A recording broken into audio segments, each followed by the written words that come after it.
अस्सलाम वालेकुम dear student. तो आज हम चैप्टर नंबर 15 को आगे कंटिन्यू करेंगे और आज हमारा टॉपिक है मीटर ब्रिज। जैसे आपको याद हो कि हमने पिछले लेक्चर में पढ़ा था कि व्हीटस्टोन ब्रिज जो होता है वो एक सिंपल सर्किट होता है जिस सर्किट को हम यूज़ करते हैं इंटरमीडिएट रेजिस्टेंस को फाइंड करने के लिए। और मैंने लास्ट में आपको ये बताया था कि व्हीटस्टोन ब्रिज की मदद से हमारी दो ब्रिजेस हैं जिसको हम मीटर ब्रिज कहते हैं और पोस्ट ऑफिस बॉक्स कहते हैं जो उन पे काम करती हैं। तो आज हम सबसे पहले पढ़ेंगे मीटर ब्रिज। तो मीटर ब्रिज क्या है? तो सबसे पहले हम कहते हैं कि ये जो मीटर ब्रिज है ये इसका जो वर्किंग प्रिंसिपल है वो व्हीटस्टोन ब्रिज है। अच्छा, यानी ये व्हीटस्टोन ब्रिज पे ही काम करेगी। उसके बाद ये जो ब्रिज है हम इसको मीटर ब्रिज इसलिए कहते हैं क्योंकि हम जो इसमें वायर यूज़ करते हैं उसकी लेंथ जो होती है वो 1 मीटर होती है। यहाँ पे आप ऐसे देखें, ये सारा अरेंजमेंट वुडन ब्लॉक पे होता है। ये कॉपर की स्ट्रिप है, इसको हमने पहले बेंड किया हुआ था। दो एंड्स पे हमने 90 डिग्री पे इसको बेंड किया हुआ है और बीच में से हमने कट करके इसके पोर्शन बना दिए हैं। अब ये जो है यहाँ B और C है, इनके बीच में एक रेजिस्टेंस फिक्स करते हैं जो नॉन होती है और A और B के बीच में हम वो रेजिस्टेंस वो वायर लगाते हैं जिसकी रेजिस्टेंस अननोन होती है। और यहाँ A और C के दरमियान हम एक वायर यूज़ करते हैं और वो वायर मैग्नीन या कॉन्स्टेंट मटेरियल की होती है। वो वायर हम मैग्नीन और कॉन्स्टेंट की इसलिए रखते हैं क्योंकि उनका जो अल्फ़ा होता है वो वेरी लो होता है। Alpha means coefficient of linear expansion. तो हम coefficient of linear expansion wire का बिल्कुल 0 के बराबर रखते हैं। इसलिए रखते हैं ताकि टेम्परेचर डिक्रीज या इंक्रीज होने से उसकी लेंथ पे कोई भी फर्क जो है ना पड़े। तो मैंने यहाँ लिखा है the wire use in this bridge has a length of 1 metre, that's why known as the metre bridge. इसको हम मीटर ब्रिज इसलिए कहते हैं क्योंकि हम इसमें जो वायर यूज कर रहे हैं वो 1 मीटर की यूज कर रहे हैं। The wire is made up of constantan and manganin. Wire जो इसकी होगी वो कांस्टेनिन या मैग्नीन की बनी होगी, इसलिए क्योंकि these have low value of alpha. Alpha means coefficient of linear expansion. अब अगर आप व्हीटस्टोन ब्रिज वाला सर्किट देखें तो व्हीटस्टोन ब्रिज वाला जो सर्किट था वो कुछ इस तरीके का था। एक रेजिस्टर यहाँ लगा हुआ था, एक रेजिस्टर यहाँ पे, एक रेजिस्टर हमने यहाँ लगाया था और एक रेजिस्टर हमने यहाँ लगाया था। ये समझे A है, B है, C है और D है। यहाँ पे हमने लगाया था गैल्वेनोमीटर, ठीक है, और यहाँ पे हमने लगाई थी बैटरी। तो इस तरीके से अगर आप देखेंगे तो ये वाला रेजिस्टर R1, R2, R3 और R4। तो अगर आप यहाँ पे देखेंगे तो यहाँ पे भी हमने 4 रेजिस्टर लगाए हैं। एक रेजिस्टर हमारा है X, एक रेजिस्टर है हमारा R और एक वायर हमने लगाई है और इसकी मदद से हमने गैल्वेनोमीटर लगाया। गैल्वेनोमीटर को हमने जॉकी से लगाया है।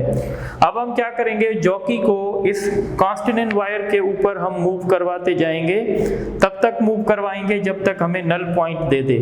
जब गैल्वेनोमीटर हमें नल पॉइंट देगा इसका मतलब है, सपोज करें अगर यहाँ पे हमें नल पॉइंट मिल गई है तो इसका मतलब है A और D के बीच में जो रेजिस्टेंस होगी वो Lx होगी और D और C के बीच में जो रेजिस्टेंस होगी वो Lr होगी। ये जो वायर हमारे पास है इसकी लेंथ जो है वो यूनिफॉर्म है और इसकी क्रॉस सेक्शन एरिया भी यूनिफॉर्म है। तो इसकी जो रेजिस्टेंस होगी ना, Lx और Lr की जो रेजिस्टेंस होगी वो इनकी लेंथ पे डिपेंड करेगी, इसीलिए हम इनकी लेंथ लेंगे। यानी अगर आप ऐसे समझें, जैसे हमने यहाँ पे पढ़ा है कि भाई R1 upon R2 is equal to R3 upon R4 होता है जब ब्रिज हमारी सेटिस्फाई होती है। तो अगर आप यहाँ देखें A और B के बीच में जो रेजिस्टेंस है हम उसको R1 कहते हैं, तो हम यहाँ पे उसको क्या कहेंगे, X।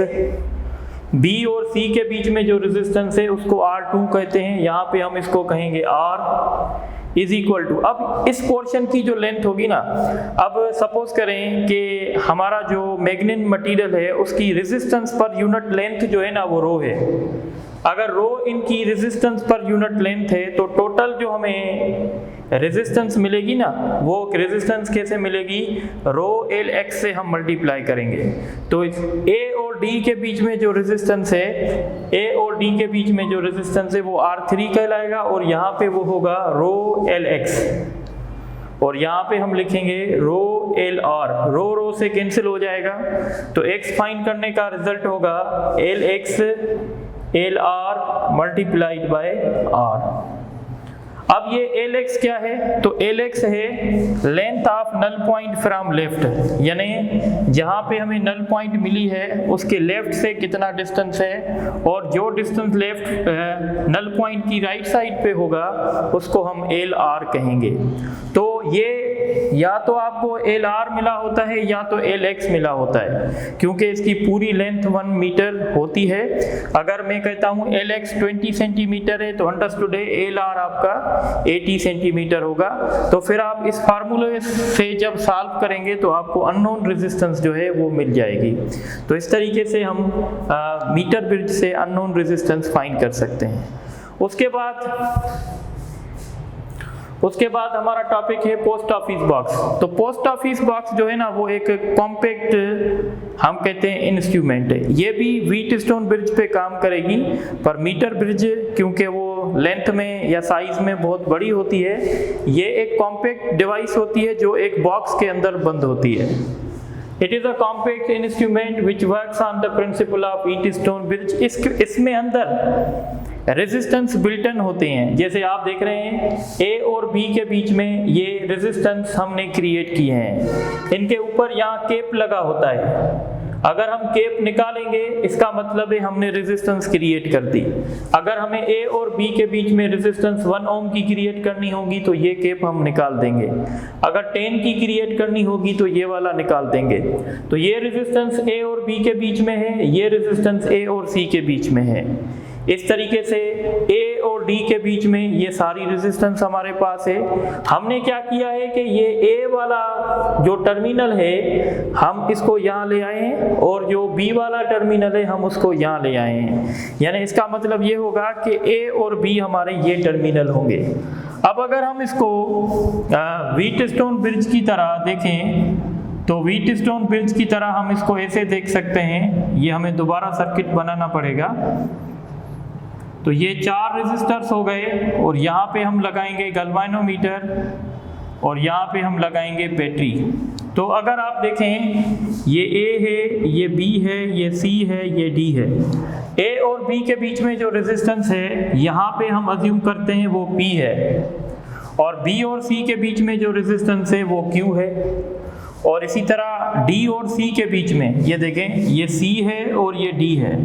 इनके बीच में हमने वायर लगाई है जिसकी रेजिस्टेंस हमें मेजर करनी है, तो हम इसको अभी कंसीडर कर रहे हैं आर, इसको कह रहे हैं एक्स। ए और डी के बीच में ये हमारे पास नॉन रेजिस्टेंस है, इसको हम कह रहे हैं आर। तो इस तरीके से हम कीज निकालते जाएंगे तब तक जब तक हमें गैल्वेनोमीटर जो है वो नल पॉइंट दे दे। देखें गैल्वेनोमीटर बी और डी के बीच में लगा हुआ है, और जो बैटरी है वो बैटरी हम कहाँ लगाएंगे, सी और डी के बीच में लगाएंगे। तो सी और बी के बीच में यानी सी और ए के बीच में, तो यहाँ से हम इसे बैटरी भी कनेक्ट कर सकते हैं सी और ए के बीच में। तो इस तरीके से अब हम क्या करेंगे, ये कीज ये रेजिस्टेंस निकालते जाएंगे, रेजिस्टेंस इंसर्ट करते जाएंगे तब तक जब तक हमें गैल्वेनोमीटर नल पॉइंट दे दे।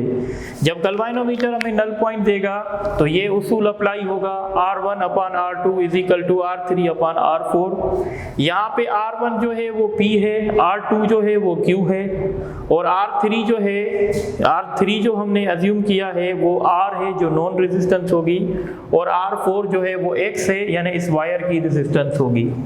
तो इस तरीके से जब हम x के लिए सॉल्व करेंगे तो ये हो जाएगा Q upon P multiplied by R। याद रखिएगा ये जो P अपान Q है हम इसको आर्म्स रेशियो कहते हैं। जब कोई भी न्यूमेरिकल मिलेगा तो आपको आर्म्स रेशियो मिलेंगे, तो P अपान Q को हम कहेंगे आर्म्स रेशियो।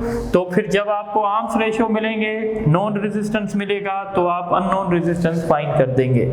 अच्छा, इस इंस्ट्रूमेंट को हम पोस्ट ऑफिस बॉक्स क्यों कहते थे, तो इस इंस्ट्रूमेंट को पोस्ट पोस्ट ऑफिस बॉक्स इसलिए कहा जाता था क्योंकि पुराने दौर में हम इस इंस्ट्रूमेंट की मदद से टेलीग्राफ वायर्स की रेजिस्टेंस मेजर करते थे। तो मैंने लिखा है it was used to measure the resistance of telegraph wires, that's why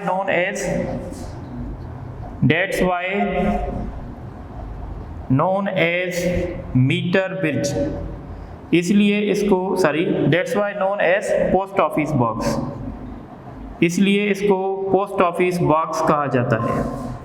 अब इसके बाद हमारा टॉपिक है पोटेंशियोमीटर। देखें जो पोटेंशियोमीटर होता है वो एक किस्म का आइडियल वोल्ट मीटर होता है। पिछले लेक्चर में मैंने आप लोगों को बताया था कि आइडियल वोल्ट मीटर वो होता है जो करंट ड्रा नहीं करता, और पोटेंशियोमीटर हम आगे जाके देखेंगे कि जब पोटेंशियोमीटर कहीं पे भी पोटेंशियल मेजर करता है तो उस टाइम पोटेंशियोमीटर में करंट फ्लो नहीं होता है।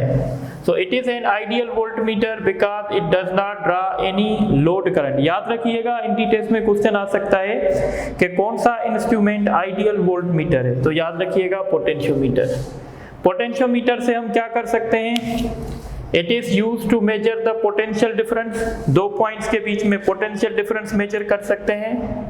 Compare the EMF of two cells, दो सेल का ईएमएफ जो है कंपेयर कर सकते हैं। And to determine the internal resistance of cell, और किसी भी सेल की हम इंटरनल रेजिस्टेंस को भी डिटरमिन कर सकते हैं। याद रखिएगा रेजिस्टेंस मेजर करने के लिए हम ओम मीटर यूज करते हैं, पर ओम मीटर से हम कभी भी सेल की इंटरनल रेजिस्टेंस मेजर नहीं कर सकते। अगर हमें सेल की इंटरनल रेजिस्टेंस मेजर करनी है तो उसके लिए हम जो है पोटेंशियोमीटर यूज करेंगे।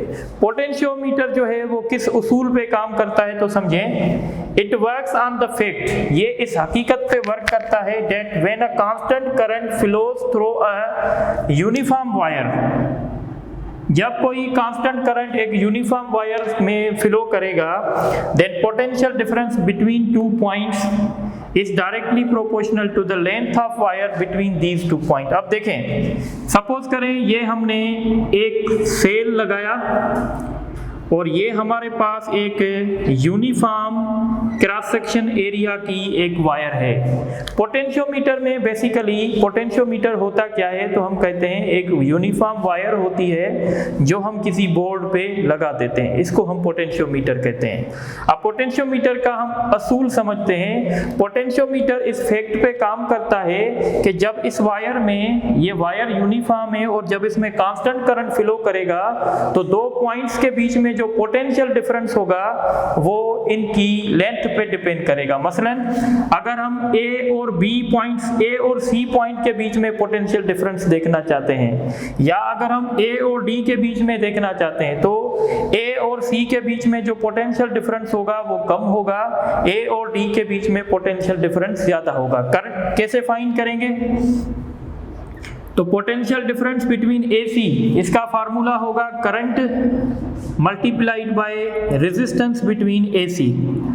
करंट कैसे मिलेगा, करंट मिलेगा total voltage divided by total resistance. इस वायर का टोटल रेजिस्टेंस क्या होगा, हम सपोज करते हैं कि इस वायर की resistance per unit length, resistance per unit length है इस वायर की अगर रो है तो इसकी टोटल रेजिस्टेंस हमें मिलेगी लेंथ AB, यानी लेंथ ऑफ पोटेंशियोमीटर। यहाँ से हमें टोटल रेजिस्टेंस मिलेगी। और resistance of AC, resistance of AC कैसे मिलेगा, रो मल्टीप्लाइड बाय लेंथ AC, तो रो से क्या हो जाएगा कैंसिल। तो यहाँ से हम किसी भी दो पॉइंट्स के बीच में वोल्टेज फाइंड कर सकते हैं। तो ये वोल्टेज हम फाइंड कर सकते हैं A और C के बीच में। और ये वाली जो टर्म है, ये जो ब्रैकेट के अंदर टर्म आ रही है, इसको हम पोटेंशियल ग्रेडियंट भी कहते हैं। पोटेंशियल ग्रेडियंट हम कैसे कैलकुलेट करेंगे, हम पोटेंशियोमीटर में जो हमने सेल यूज किया होगा उसका EMF देखेंगे और हम पोटेंशियोमीटर की लेंथ देखेंगे। ये जो AB है ये पोटेंशियोमीटर की टोटल जो है वो लेंथ है।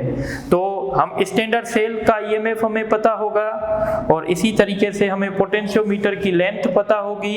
तो यहाँ से हम पोटेंशियल ग्रेडियंट निकाल के फिर जिन भी दो पॉइंट्स के बीच में हम पोटेंशियल डिफरेंस फाइंड करना चाहते हैं उसकी लेंथ मल्टीप्लाई कर देंगे। अगर हम ए और डी के बीच में देखना चाहते हैं तो यहाँ पे हम लेंथ ए डी को मल्टीप्लाई करेंगे। इसी ही उसूल को देखकर हम आपसे अब डिस्कस करेंगे कि हम एक सेल का ईएमएफ कैसे कैलकुलेट करेंगे और हम दो सेल का ईएमएफ कैसे कंपेयर करवाएंगे। तो आप ये पहले नोट कर लें, तो मैं इसको मिटा देता हूँ।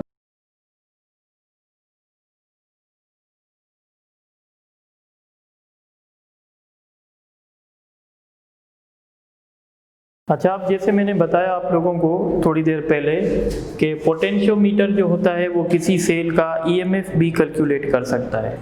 तो वो सर्किट मैंने बनाया है, ये सर्किट किसी सेल का ईएमएफ कैलकुलेट कर रहा है। एक हमारे पास स्टैंडर्ड सेल है जिसका ईएमएफ हमें पता है, इसको हमने यहाँ पे लगाया है और इसकी वजह से इस वायर में यूनिफॉर्म करंट फ्लो करेगा। ठीक है, अब हमने क्या किया है, एक दूसरा सेल भी इसके साथ पैरेलल में लगा दिया है और जब दूसरा सेल हमने इसके साथ लगा दिया है, अब इसके साथ हमने गैल्वेनोमीटर लगाया है और गैल्वेनोमीटर के साथ हमने जॉकी लगाई है। अब हम इस वायर पे इस जॉकी को रन करेंगे, तब तक रन करेंगे जब तक हमें गैल्वेनोमीटर जीरो डिफ्लेक्शन दे। सपोज करें अगर इस पॉइंट पे हमें जीरो डिफ्लेक्शन मिल गई है, तो इसका मतलब है जीरो डिफ्लेक्शन हमें गैल्वेनोमीटर तब देता है जब जितना पोटेंशियल ऊपर हो उतना पोटेंशियल नीचे हो, यानी जितना पोटेंशियल पॉइंट डी पर है उतना ही पोटेंशियल इस सेल का है।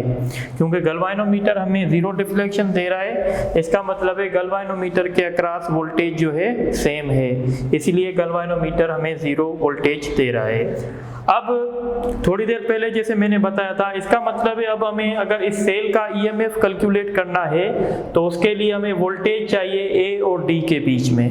तो ए और डी के बीच में वोल्टेज कैसे मिलेगी, तो वो मिलेगी टोटल जो सेल का ईएमएफ होगा उसको मैं पूरे लेंथ से, यानी पोटेंशियोमीटर की लेंथ से डिवाइड करूंगा जहां से पोटेंशियल ग्रेडियंट मिलेगा। अब मैं इसको मल्टीप्लाई करूंगा लेंथ ए से लेकर डी तक। तो जब मैं लेंथ ए से लेकर डी तक मल्टीप्लाई करूंगा तो मुझे इस सेल का ईएमएफ का पता हो जाएगा।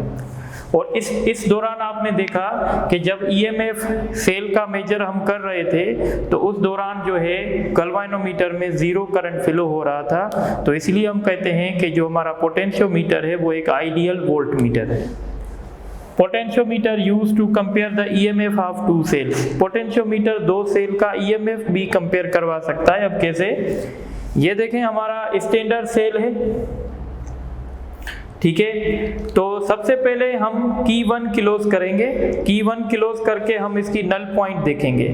सपोज करें इसकी नल पॉइंट जो है 1 पे मिल गई। अब हम क्या करेंगे, अब हम इसको करेंगे ओपन, तो हमें E1 मिल जाएगा। E1 कैसे मिलेगा, तो उसका फार्मूला है ES divided by total length of potentiometer and multiplied by length 1। यहाँ से हमें E1 मिलेगा। अब हम क्या करेंगे, इस की को ओपन करेंगे और इस की को क्लोज करेंगे, यानी अब हम सर्किट में इंट्रोड्यूस करवाएंगे E2। और अगर E2 का EMF भी इतना ही होगा तो हमें नल पॉइंट यहाँ मिल जाएगी। पर अगर E2 का EMF कम होगा तो फिर हमें नल पॉइंट थोड़ी सी यहाँ मिलेगी। अगर E2 का EMF ज़्यादा होगा तो फिर नल पॉइंट थोड़ी सी आगे मिलेगी। सपोज करें हमें नल पॉइंट यहाँ पर मिल रही है, तो फिर हम E2 कैसे कैलकुलेट करेंगे, ES L multiplied by L2। अगर हम इनका रेशो निकालना चाहते हैं तो रेशो जब आप निकालेंगे तो आप देखें ये आपस में कैंसिल हो जाएगा। तो इनका रेशो होगा E1 upon E2 is equal to L1 upon L2। तो ये मैंने फार्मूला लिखा है। L1 है length of null point when E1 was introduce और L2 है length when E2 length of null point when E2 was introduce. तो इसका मतलब होगा E1 upon E2 is equal to L1 upon L2। आप कह सकते हैं कि पहले सेल नंबर 1 का ईएमएफ ज़्यादा होगा सेल नंबर 2 से अगर L1 is greater than L2 है। पर अगर सपोज करें अगर L1 छोटा है L2 से तो हम कहेंगे जो सेल 1 का ईएमएफ है वो सेल 2 का जो ईएमएफ है उससे कम है। तो यहाँ से हम कंपेयर कर सकते हैं। फिर इसके बाद आपके पास एक लास्ट टॉपिक होता है चैप्टर नंबर 15 में, जिसको हम कहते हैं एवोमीटर। एवोमीटर जो है वो A stand for ammeter, V stand for voltmeter, O stand for ओहमीटर।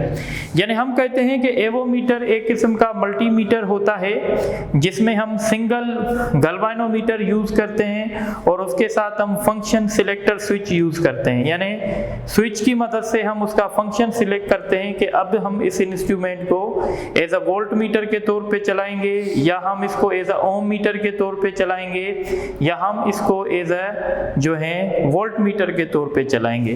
तो इसीलिए हम कहते हैं it is a multi range, और इसमें रेंजेस भी बहुत ज्यादा होती हैं। It is multi range ammeter, voltmeter and ohmmeter. तो एवोमीटर को हम कभी कभी यूनिवर्सल मीटर भी कहते हैं। यूनिवर्सल मीटर इसलिए कहते हैं क्योंकि इससे हम सारी इलेक्ट्रिकल क्वांटिटीज मेजर कर सकते हैं। Avometer can be used to measure the current, voltage and resistance. तो कभी कभी क्वेश्चन आता है कि हम एवोमीटर से क्या क्या मेजर कर सकते हैं। तो एवोमीटर से हम करंट भी मेजर कर सकते हैं, वोल्टेज भी मेजर कर सकते हैं और रेजिस्टेंस भी मेजर कर सकते हैं। तो this is all about the chapter number 15। हमारी एक कोशिश थी, क्योंकि टाइम हमारे पास लिमिटेड है, तो जो मेन बातें थी चैप्टर नंबर 15 की तकरीबन मैंने सारी आप लोगों को बता दी हैं।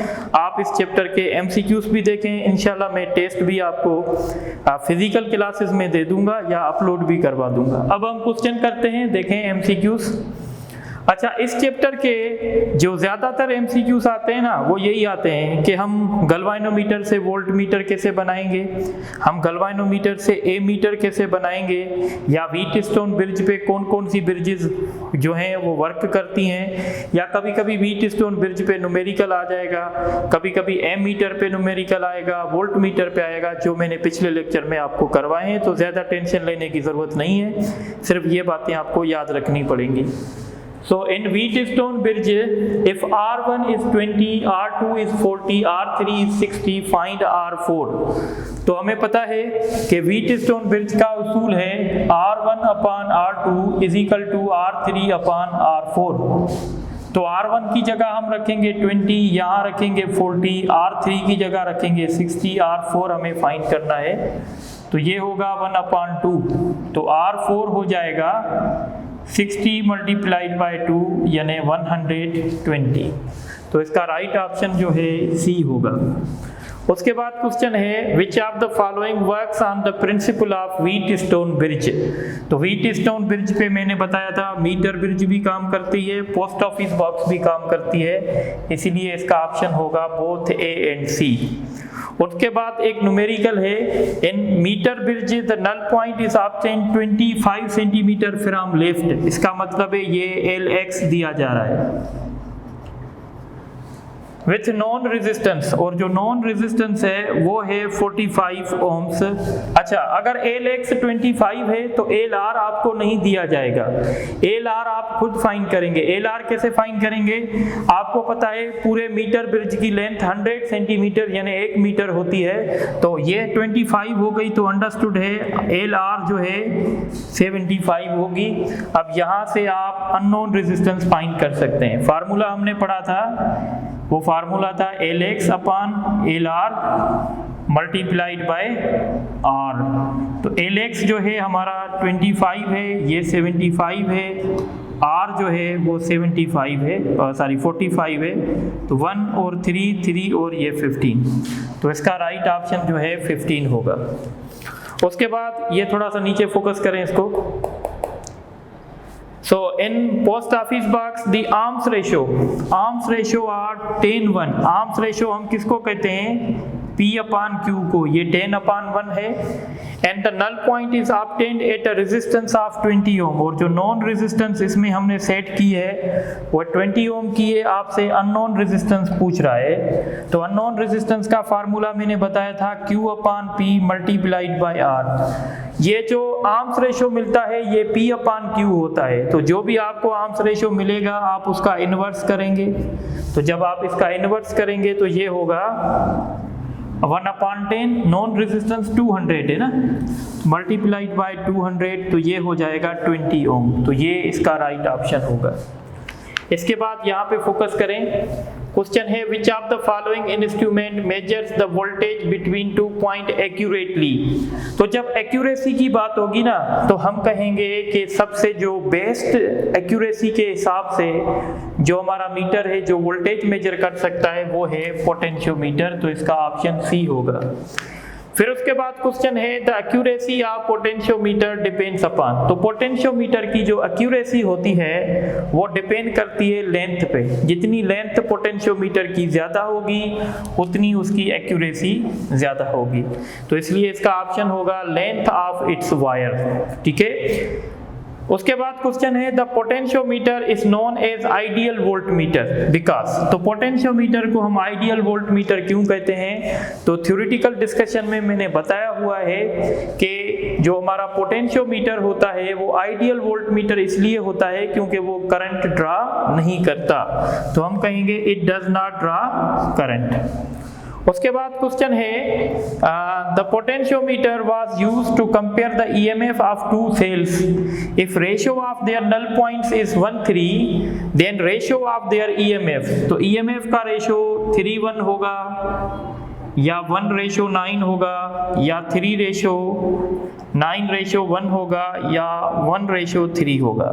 तो थोड़ी देर पहले मैंने बताया था कि ईएमएफ का जो रेशियो होगा वो डायरेक्टली प्रोपोर्शनल करेगा उनकी नल पॉइंट्स पे। तो नल पॉइंट्स का रेशियो अगर 1:3 है तो ईएमएफ का रेशियो भी 1:3 होगा। इसका राइट ऑप्शन जो है वो डी होगा। तो चैप्टर नंबर 15 का लास्ट क्वेश्चन देखें, avometer is used to major. तो एवोमीटर एक यूनिवर्सल मीटर है, आप उससे करंट भी मेजर कर सकते हैं, वोल्टेज भी मेजर कर सकते हैं, रेजिस्टेंस भी मेजर कर सकते हैं। तो इसका राइट ऑप्शन जो है वो ऑल ऑफ दीज होगा। तो इसी तरीके से जो इम्पॉर्टेंट एमसीक्यूज थे वो भी मैंने आप लोगों से डिस्कस किए, पिछले लेक्चर में भी मैंने डिस्कस किए। तो चैप्टर नंबर 15 के मैंने इंपॉर्टेंट बातें भी आप लोगों को बता दी कि आप लोगों को पढ़ना है कि भाई गैल्वेनोमीटर से वोल्ट मीटर कैसे बनेगा, गैल्वेनोमीटर से एमीटर कैसे बनेगा, पोटेंशियोमीटर को आइडियल वोल्ट मीटर क्यों कहते हैं। तो ये सारी बातें हमने यहाँ पे डिस्कस कर दी हैं। तो आप इनको अच्छे तरीके से नोट करें, फिर इंशाल्लाह किसी और लेक्चर में चैप्टर नंबर 17 या उससे ऑनवर्ड हम डिस्कस करेंगे। Thank you very much.